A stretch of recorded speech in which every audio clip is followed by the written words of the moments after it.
তো আমরা বন্ধু তোমরা কেমন আছো অবশ্যই কিন্তু কমেন্টে জানাবো। তো আজকে কথা বলবো কিন্তু সানি পাজির মুভি জাট মুভির সম্পর্কে। তো জাট মুভির টিজার চলে এসেছে। টিজারটা যদি এক কথায় বলি ভাই, অসাধারণ, অসম্ভব, খতরনাক, আরও তারপরে যে কোনো শব্দ আগে সেই জিনিসটা কিন্তু। তো অনেকে বলে থাকে যে ইন্ডিয়ার নাম্বার ওয়ান মাস মাসালা মুভির হিরো হচ্ছে সালমান খান, কিন্তু আমি সবসময় বলি, আমি আমি যেটা বলি, সত্যি করে যদি কেউ যদি মাস মাসালা movie super number one hero হয়ে থাকে, super duper number one hero, সেটা কিন্তু সানি পাজি। তুমি যে কটা মুভি দেখে নাও ভাই, কি কি নেক্সট লেভেল মুভি। গাদার টুতে যারা দেখোনি তারা কি দেখেছো, গাদার টুতে একবার দেখো বন্ধুরা, তাহলে বুঝতে পারো যে মুভি কেমন হয়। আবার এই জাট মুভি আসছে বন্ধুরা, যে টিলারেই দেখিয়েছে ভাই, এই টিলারে কি নেই বন্ধুরা, সব কিছু আছে ভাই। এত সুন্দর অ্যাকশন, খতরনাক অ্যাকশন, খতরনাক ভিলেন, তারপরে খতরনাক ভিএফএক্স আর খতরনাক ডায়লগ। কারণ সানি দেওয়ালের ডায়লগ তো থাকবেই বন্ধুরা, সকলেই জানে। তোমরা যে কোনো বই দেখো, লাস্টে যেইভাবে বলে সরি বল বল সরি, এর কোথাও না কোথাও কিন্তু আমার খুব কিন্তু ভালো লাগে বন্ধুরা। আর সত্যি বলতে আমার খুব ভালো লাগে সানি দেওয়ালের মুভি। আর এই মুভিটা আসছে এপ্রিলের 10 তারিখে, যেটা কোথাও না কোথাও ভাবে কিন্তু বিশাল একটা খেলা হবে। কারণ সালমান খানের মুভি আসছে ঈদে। তো এবার সালমান খানের মুভির টপিক যদি ভালো না হয়, কাহিনী যদি ভালো না হয়, বা হিস্ট্রি যদি ভালো না হয়, তাহলে কিন্তু সালমান খান যাবে, মানে বইটা কিন্তু যাবে। কিন্তু আমি এত সরাসরি করা, কারণ অনেকে বলছে যে সালমান খানের সেকেন্ডার মুভি সরকার মুভির ডুপ্লিকেট হবে, যেটা সরকার মুভি হচ্ছে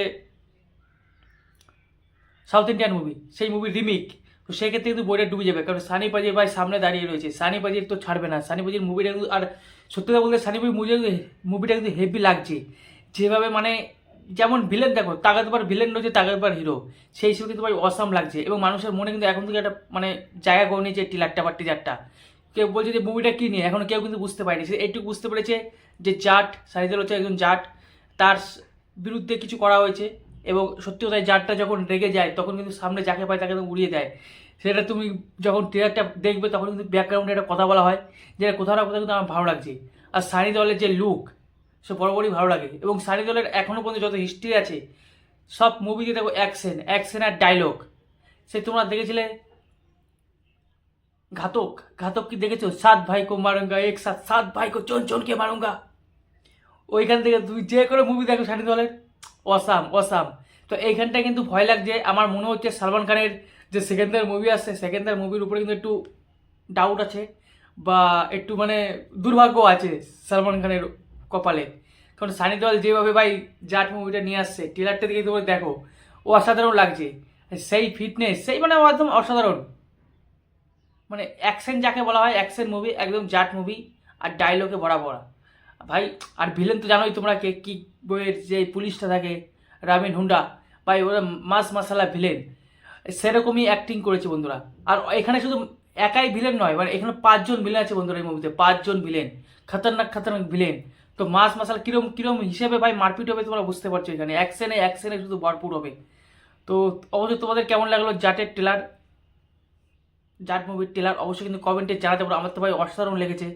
আর জাটটা কি করতে পারে রেগে গেলে, সেটা তোমরা দেখতে পারো এই মুভিটা বা এই ট্রেলারটা, যেটা তোমাদের খুব অসাধারণ লাগবে। আর সানি বাজির ট্রেলার তো ভাই চুম্বেশ্বরী হয়। তো মুভিটা যখন আসবে ভাই, তখন তুফান খেলবে, তুফান। আমি আবারও বলছি, সালমান খানের সেকেন্ডার মুভির যদি কাহিনী যদি ভালো না হয়, তাহলে সালমান খান 20 দিনেই নিপটে যাবে। তখন চলবে কিন্তু জাট মুভি। তোমাদের কেমন কী মনে হচ্ছে কমেন্টে জানাতে পারো।